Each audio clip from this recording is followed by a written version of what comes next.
Hello everyone, আপোনালোক সকলোকে Learn and Craft with me চেনেলটোলৈ স্বাগতম জনাইছো। এই ভিডিঅ'ত আমি আলোচনা কৰিব ওলাইছো ক্লাছ 7 ৰ মেথছৰ চেপ্টাৰ নম্বৰ 5। ইয়াৰ নাম আছিল লাইনছ এণ্ড এংগল। এতিয়া যোৱা ক্লাছত আমি এক্সাৰসাইজ 5.1 ৰ কোৱেশ্চন নম্বৰ 12 লৈকে ডিসকাস কৰিছিলো। তো এই ভিডিঅ'ত আমি ডিসকাস কৰিম কোৱেশ্চন নম্বৰ 13 ৰ পৰা। গতিকে বলা পলম নকৰি ভিডিঅ'টো আৰম্ভ কৰো।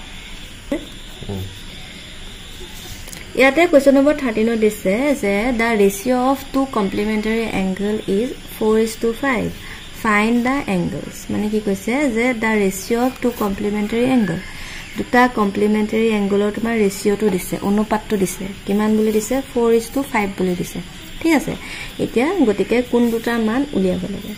এতিয়া চোৱা complementary angle কি হয়? আমি কোন কিটা যোগ কৰিলে কিমান পাও? 90 ডিগ্ৰী পাও। আৰু সাপ্লিমেন্টাৰি এংগলত কি হয় কোন কিটা যোগ কৰিলে আমি 180 ডিগ্ৰী পাম। কমপ্লিমেন্টাৰি মানে হৈছে পূৰক কোণ আৰু সাপ্লিমেন্টাৰি এংগল মানে হৈছে সম্পূৰক কোণ। ঠিক আছে। এতিয়া যেহেতু এনেকে অনুপাত দিয়া আছে, অনুপাত দিয়া থাকিলে মানে ইজি হয় আৰু তেতিয়া তাৰ পৰা আমি কি কৰিব লাগে এংগল কিটা ধৰি লব পাৰো।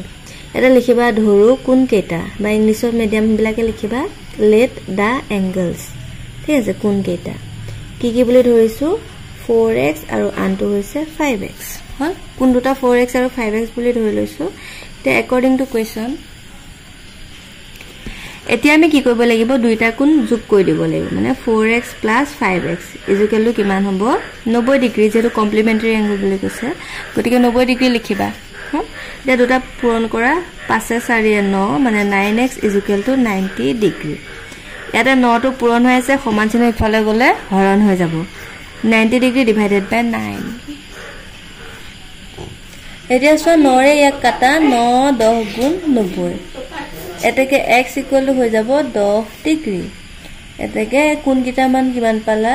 এতেকে the angles = 4x মানে কি 4 * 10 কিমান হ'ব 4 10 গুণ 40 ডিগ্ৰী। আনটো হৈছে 5x গতিকে 5 * x মানে 5 * 10 বুজি পালানে? 10 5 গুণ 50 ডিগ্ৰী। হল কোন দুটা কি পালা 40 ডিগ্ৰী আৰু আনটো হৈছে 50 ডিগ্ৰী। তোমালোকে প্ৰমাণ কৰি চাব পাৰা কোৱেশ্চনটো শুদ্ধ হৈছে নে নাই। দুইটা প্লাস কৰি চাব পাৰা 5 4 9 মানে 90x বুজি পাই 90 ডিগ্ৰী। তাৰ মানে কি হৈছে আমাৰ কোৱেশ্চনটো শুদ্ধ হৈছে। নেক্সট কোৱেশ্চন নম্বৰ 14 টো চাই লও। ইয়াতে দিছে find x and y from the following diagram। অৰ্থাৎ তলৰ ছবিটোৰ পৰা x আৰু y মান উলিয়াব লাগে। ঠিক আছে। যোৱা ক্লাছত আমি শিকিছিলো যে কি হয় যদি আমি এনেকে এডাল আঁচ ধৰো। ঠিক আছে। যেনেকে কোণমান যন্ত্ৰ এডাল কোণমান যন্ত্ৰ আঁচডাল মানে তেতিয়া এই গুটে কোণটোক আমি কিমান বুলি ধৰিব লাগে 180 ডিগ্ৰী বুলি ধৰিব লাগে, যেটো কওঁ আমি সাপ্লিমেন্টাৰি এংগল। ঠিক আছে। এতিয়া আমি চাব লাগিব ইয়াতে এডাল আমাৰ ৰেখা মানে এই ছবিটো মই ইয়াত সৰুকে আঁকিছো তোমালোকে চাই লবা।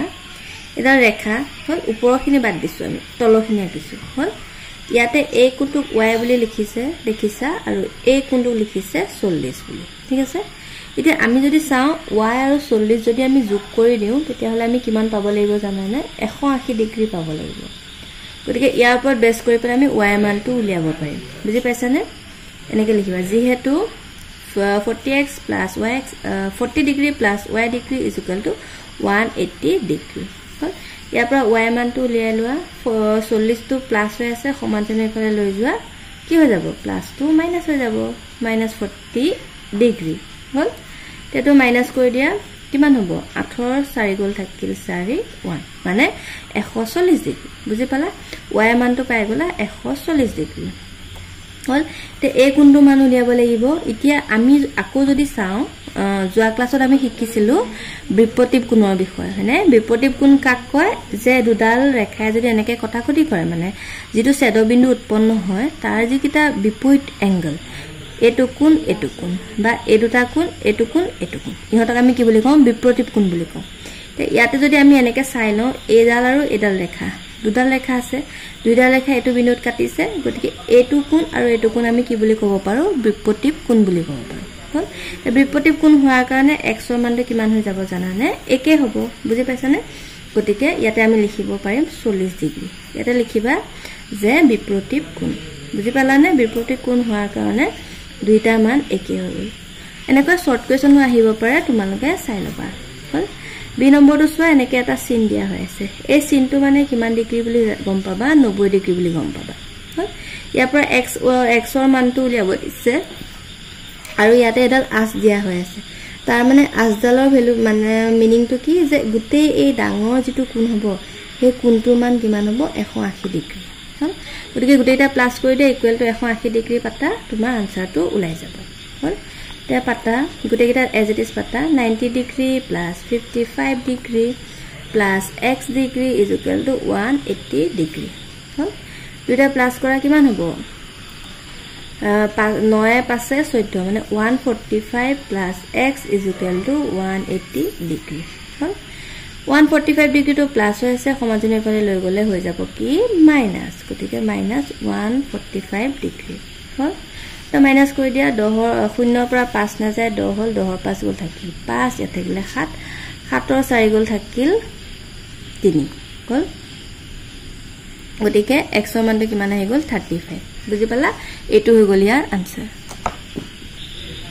Next question number 15 to দিয়া হৈ আছে যে identify the pair of complementary angle from the following তলত দিয়াবোৰৰ পৰা complementary angle টো বিচাৰিব লাগে তে আমি কি কৰিম complementary আমি জানো যে দুইটা কোণ যোগ কৰিলে 90 ডিগ্ৰী পাম গতিকে আমি কোণবিলাক যোগ কৰি চাম যদি 90 ডিগ্ৰী ওলায় তেনেহলে আমাৰ complementary হয় আৰু যদি 90 ডিগ্ৰী নোলায় তেনেহলে আমাৰ complementary নহয় ঠিক আছে প্লাস কৰি চাবা পাছে পাছে 10 0 উকলিব 1 6 2 8 8 কে ন 90 ডিগ্ৰী ওলাইছে গতিকে এটো আমি yes লিখিছো বি নম্বৰটো সোৱা 7 3 10 0 উকলিব 1 6 2 8 8 কে ন 90 ডিগ্ৰী ওলাইছে গতিকে এটো আমাৰ কমপ্লিমেন্টাৰী এংগল হয় এটো সোৱা দেখাক দেখি লাগি আছে নহব বুলি হনে 8 2 10 0 উকলিব 1 6 কে 7 7 কে 8 1 কে 1 হল 180 ডিগ্ৰী গতিকে এটো আমাৰ কমপ্লিমেন্টাৰী নহয় এই কি হ'ব এই সাপ্লিমেন্টাৰী এংগল হ'ব নেক্সট যোগ কৰা পাছে 3 8 180 ডিগ্ৰী গতিকে আমাৰ